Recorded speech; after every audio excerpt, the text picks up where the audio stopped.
Donc, le prochain présentateur, dans le fond, c'est Jesse Tremblay, en remplacement de Jimmy Pronovo, qui était prévu. Donc, Jesse travaille, il a été gradué de l'Université Laval. Il est ingénieur forestier, gradué en 2014. Il travaille pour Emabec depuis 2014. Il est responsable de la planification forestière sur la Côte-Nord pour l'approvisionnement de l'usine Arbec de Port-Cartier. Donc, j'invite Jesse. Tu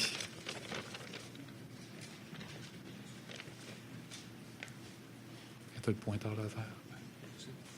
Je fasse ça short. Ah, c'est correct. Une vingtaine de minutes. OK, parfait.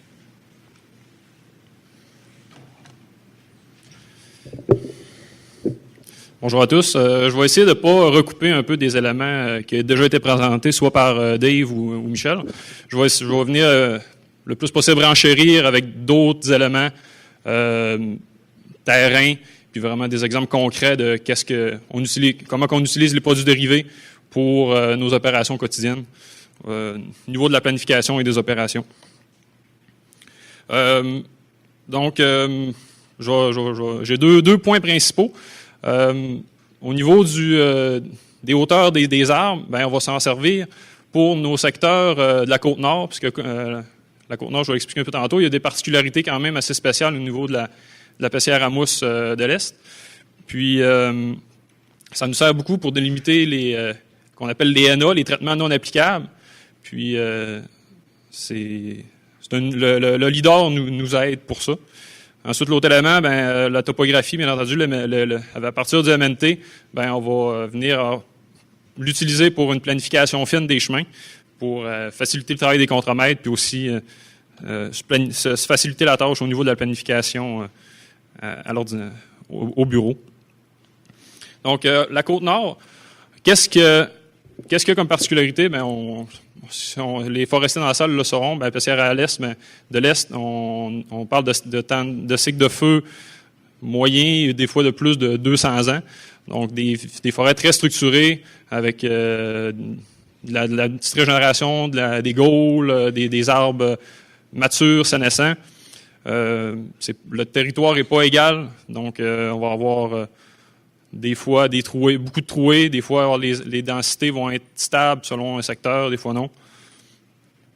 Comparé au nord du lac Saint-Jean, c'est un peu similaire, sauf qu'on est comme à cheval entre la pessière au niveau de nos secteurs à nous, de nos opérations, on est à cheval entre la pessière de l'est et de l'ouest, donc on est comme légèrement en dessous de ça. Ensuite, on a une topographie très accidentée. Les glaciers n'ont vraiment pas été cléments quand il a passé. Ils ont vraiment tout raflé. Puis, on a beaucoup des places qu'on a peu de dépôts. Donc, au niveau ça apporte des contraintes au niveau de la planification de chemin. Fait qu'il faut qu'on essaye d'optimiser le plus possible où est-ce qu'on passe nos chemins. Puis, essayer d'aller les placer aux bons endroits pour faire des chemins avec de la mise en forme pour bûcher l'été.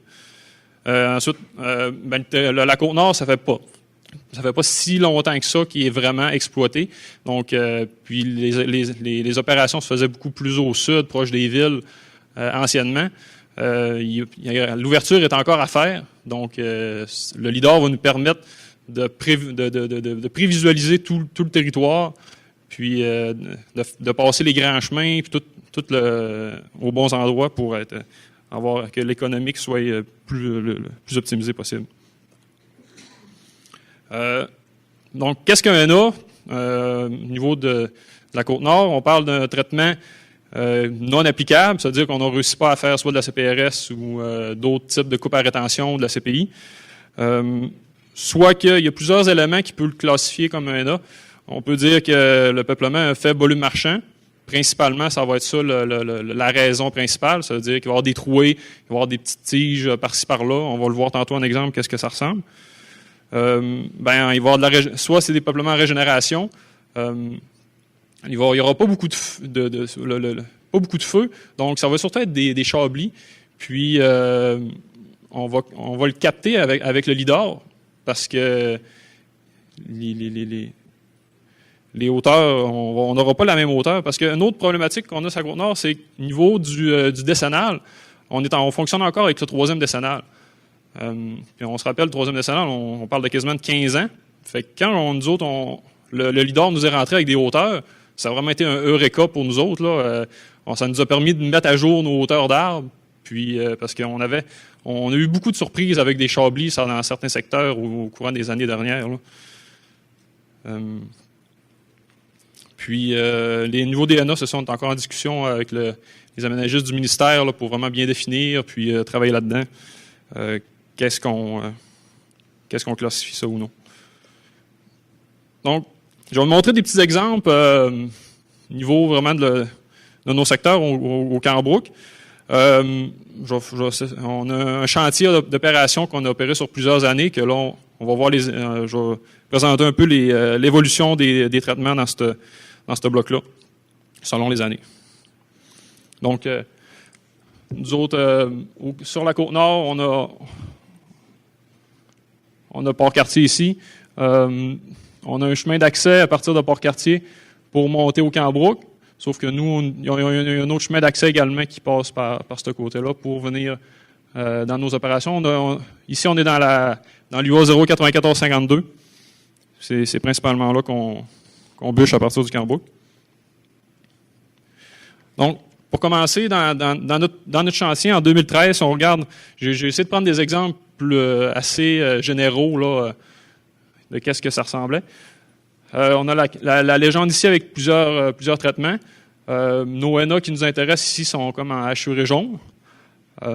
Fait qu'on voit ici, c'est quand même des contours de blocs assez bien lissés, une forme quand même compacte. Ça, c'était fait à partir de la photo-interprétation du ministère.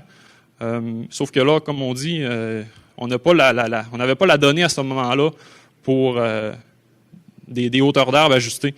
Fait que à ce moment-là, au niveau des opérations, on avait beaucoup de demandes de modifications mineures qu'on appelle parce que il y avait peut-être cette pointe-là était identifiée NA, sauf qu'il y avait du bois que pour nous, rendu sur le terrain, on trouvait que c'était intéressant. Fait que ça apportait, rendu à cette planification-là, il y avait beaucoup de va-et-vient entre le ministère, nous, puis ça apportait des contraintes de temps. Parce que les opérations, quand que les gars allaient voir sur le chantier, ben ils nous revenaient le soir, ils nous envoyaient des courriels, disent on va aller récolter ça. Fait que là, il faut nous autres, on traite la demande, on envoie la demande au ministère, qui la traite, qui nous le redonne, qu'on redonne l'information au contremaître. Fait que ça apporte tout le temps des délais. Fait que c'est quand même puis beaucoup de paperasse. Donc en 2014, on a encore un peu des mêmes situations, toujours à peu près au 1 10 000 là, pour avoir une idée globale. On a plusieurs traitements différents avec des NA encore assez compacts. 2015, on rentre dans un secteur, comme je disais tantôt, il y a beaucoup de chablis. Mais ça, c'est un secteur il a été affecté. Puis également, en 2015, on a reçu vraiment le lidar. Et je vais vous présenter un peu qu'est-ce que ça donne avec le lidar, ce secteur-là. Je pense qu'il a été fait photo, sauf que selon moi, il a été ajusté aussi avec le lidar par après. Là, on voit quand même que il y a des petites pointes. Fait que, là, c'est plus difficile opérationnellement d'aller récolter ça. Ça demande plus de travail au niveau des contremaîtres et des opérateurs. Donc, si on met la couche, vraiment les MHC, les hauteurs, ça paraît pas très bien, par exemple. Là. C'est des arbres, mais vraiment les arbres individuels. Parce que comme Dave le mentionnait tantôt, si on généralise, ben on perd certaines informations. Fait qu'on essaie tout le temps de garder le plus possible selon vraiment les tiges. Fait qu'on voit ici, il y a des zones, puis il y a beaucoup des zones ici blancs là, avec peu d'arbres. Fait que niveau des arbres intéressants pour la récolte, ben 10 à 12 mètres, ça commence à être limite. Puis 12 à 15 mètres en bas, en montant, ben c'est là que nos gars vont être contents d'aller bûcher. Fait que la symbologie est faite, mais c'est un peu une simplification de ce que la symbologie du ministère. Nous autres, on a juste pour que ça soit les contremaîtres, il n'y ait pas trop, ça soit le plus simple possible. Puis les couleurs vives vont être les bons arbres parce que ça va flasher, ça va apparaître très, très facilement. Fait que, tu sais, on voit ici, il y a une bonne densité avec des arbres de la cote 12-15 en montant. Ici aussi, ça on ne le donne pas généralement au contremètre, mais plus pour nous vérifier aussi les niveaux des traitements, des prescriptions. On peut rajouter la haute régénération et la basse régénération. On voit ici, là, c'est un vieux Chablis qui n'a probablement pas été identifié au 3e décennal, puis qui dans les 15-20 dernières années, là, que là, vraiment s'est accentué. Là, puis là, la régénération a poussé par en dessous. Là. C'est pour ça qu'il y a eu beaucoup de gris dans cette zone-là. Ensuite, si je viens rajouter par-dessus vraiment les contours de NA, ben, on voit qu'effectivement, qu'est-ce qui est gris, ben, c'est à ne pas bûcher. Petite note, par exemple, si on regarde ce secteur-là, on voit qu'il y a des gros arbres, puis il y a de la densité, mais il y a dans l'ENA, c'est que c'est du feuillu. J'ai été voir sur le terrain, puis c'est vraiment, le feuillu a repris le dessus, puis c'est pour ça que même si il a l'air d'avoir des hauteurs, ben, il ne faut pas se fier nécessairement juste avec les hauteurs. Ensuite de ça, si on rajoute la coupe par-dessus, qu'est-ce qui a vraiment été bûché? Ben, ça correspond à ça. Là.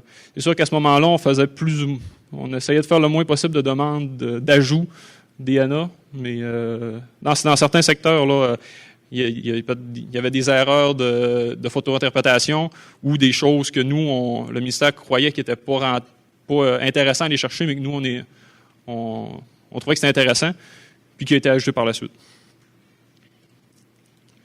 Ensuite, on se transporte en 2016 un petit peu plus. Là, la planification des prescriptions a été faite vraiment à partir du LIDAR, c'est-à-dire à partir du MHC. Puis, fait que ça a comme un couteau à double tranchant, parce que quand on y allait avec la photointerprétation puis le 3e décennal, ben on avait des blocs assez grossiers. Fait que c'est comme je disais, on cherchait à en chercher dedans. Sauf que là, c'est le contraire. On commence à trop y aller finement. Ça crée des polygones un petit peu inutiles, si on veut. Ça fait, au lieu d'avoir un peuplement assez plus global, je vais vous montrer un exemple de nous, qu'est-ce qu'on essaie de faire comme travail pour simplifier un peu cet aspect-là. Juste pour montrer rapidement, là, les hauteurs encore, c'est pas mal la même chose. On voit ici dans le bas des pentes ou proche des lacs, là, c'est où est-ce que les dépôts sont épais. On a des bonnes hauteurs. Tandis que quand on monte ici sur un sommet de montagne, c'est là qu'on voit tout de suite le dépôt moins épais. Ben, la hauteur puis le bois n'est pas au rendez-vous. Ici, ben, c'est ce que j'aime moins un peu. Ça peut être utile, mais au niveau vraiment de la planification grossière, là, mais au niveau des opérations, c'est pas super. C'est trop dégrossi. Ça, c'est un regroupement des hauteurs. Encore là, ici, je rajoute là, vraiment la basse et la haute régénération. Puis, pour faire un parallèle, je parlais un peu que le lac Saint-Jean, c'est un peu une situation similaire, sauf qu'avec des cycles de feu un petit peu moins récurrents. Ben, si je m'en viens dans nos opérations proches du lac Perdu, ici on a les montagnes blanches un petit peu plus haut. On a le chemin principal, le chemin des passes qu'on appelle, pour venir ici dans nos secteurs. Encore une fois, une zone à 10 000. Les niveaux des traitements, il va y avoir beaucoup moins de trouées. La forêt va être plus uniforme. Justement à cause des cycles de feu, moins de chablis. Probablement aussi qu'on est un petit peu plus tôt dans la vie des forêts. Là. Ben, c'est ça. Fait que, ça fait pas mal des peuplements. On voit qu'il y a plus ou moins de trouées, c'est quand même assez égal. Quand on met le gris, là, ça fait peur, là, mais c'est un bon peuplement à les récolter. Fait que pour en revenir, essayer de simplifier le NA au niveau du... Donc, si on fait un petit zoom ici, on voit que opérationnellement, là, ça fait beaucoup de petites pointes. Donc, notre objectif de simplification, ben, c'est nos lignes directrices, c'est d'essayer de réduire les bandes de 20 mètres, soit qui sont incorporées dans les NA ou dans les traitements, pour réduire le nombre de polygones, enlever le 0,5 hectare, puis lisser le plus possible quand même les blocs. Fait que, c'est sûr que ce que Dave montrait tantôt, Moi, j'aimais bien ça, là, parce que ça se fait automatiser. Là. Moi, c'est vraiment, on est encore au niveau primitif. Là. On l'a fait à la main, si on veut. Là. Mais déjà, avec le lidar, ça nous permet de trouver vraiment là, qu'est-ce qui est intéressant et qu'est-ce qui n'est pas intéressant. Grossièrement, là, on voit vraiment, si on dégrossit, ben, on a un travail précis, mais opérationnellement réalisable. Je vais lire rapidement, donner des exemples au niveau de la planification de chemin, parce que la Côte-Nord, c'est ça, on a des montagnes qui sont hautes, mais qui n'a pas une pente douce, qui a vraiment des pentes abruptes. Donc, c'est difficile de monter sur les sommets, puis aussi, les sommets également, ils n'ont pas beaucoup de bois à aller chercher, fait qu'il faut qu'on trouve la meilleure passe possible. Donc, on a plusieurs éléments ici de qu'est-ce qu'on cherche à faire au niveau de la planification de chemin. Premier exemple, c'est un secteur d'été. C'est un premier secteur vraiment que j'ai eu avec le lidar qui a été construit également. Ça, c'est la carte éco-forestière des dépôts de surface. Fait qu'on a du jaune, ça c'est notre symbologie. Le jaune et le vert, c'est les dépôts épais c'est intéressant les bâtir du chemin dedans. Fait qu'on voit la planification en bleu qui a été faite au lidar, puis le rouge ici, c'est vraiment la construction. Fait que tu sais, ici, c'était pas difficile à faire au niveau de la. Fait que c'est quand même assez simple. Au niveau du lidar, nous autres, on utilise beaucoup les pentes. Les pentes, ça l'aide pour. Puis moi, je travaille avec un ton de jaune, fait que c'est vraiment frappant. Là, ça dit exactement où est-ce qu'ils sont tes pentes fortes, puis où est-ce que tu peux passer ton chemin de face dans ton 0 à 10%, puis aussi où est-ce qu'il va falloir que tu y ailles un petit peu plus de biais. L'autre élément, c'est avec les pentes, les isolignes au 10 mètres, ça nous permet effectivement de calculer précisément les pourcentages de pente, fait que ça va sauver du travail au contre-mètre. Un autre secteur également, bien, comme je vous montrais, là, des pentes, des sommets de montagne, là, avec vraiment c'est cassé, là, fait qu'il y a vraiment, ça nous dit exactement où est-ce qu'il faut aller. On a ici 2 tracés, puis juste montrer rapidement où est-ce que le contre-mètre a été rubanné en rose. Ben, ça n'a pas dérogé trop. Là. Ça l'aide vraiment à. Il va falloir que tu ailles là, puis tu n'auras pas à chercher ailleurs. Un autre secteur, rapidement, si on veut venir par ici, par là, là, j'ai pas les dépôts, là, mais ça, c'est du roc. Fait qu'il va falloir soit venir par ici ou par là. T'as pas d'autre solution. Là, ça te dit exactement où est-ce qu'il faut que tu ailles. Puis là, ensuite de ça, une fois que c'est fait, ça te dit exactement les zones qu'il va falloir que tu travailles le plus possible. Là. Ou même là encore. Puis, mais c'est tout le temps de la validation terrain. Ça, c'est assez important. Là. Le lidar, ça donne une idée globale, mais la validation terrain, ça va tout le temps être nécessaire, j'ai l'impression. Dernier exemple, on le savait, mais on a essayé pareil. Ouais. Le chemin s'est rendu jusqu'ici. La batteuse est venue à peu près jusqu'ici. Non, c'était pas une abatteuse. On a envoyé directement une pelle. Puis, fait qu'effectivement, tu sais, regarde, on voit on voit on appelle ça des plateaux, là. Puis, le noir, là, on pognait de la roche. Fait que là, on arrivait ici, hop, on est correct. Hop, tu te redescends. Hop, tu te redescends. Fait que là, on trouvait tout le temps à descendre en bas de la montagne. Puis, tu sais, là, le lidar, vraiment, là, ça te dit quoi faire et quoi ne pas faire. Fait que ça va nécessiter, si on veut faire un chemin là, ça va nécessiter du dynamitage. Donc, c'est un peu fait le tour de ma présentation. Est-ce que vous avez des questions?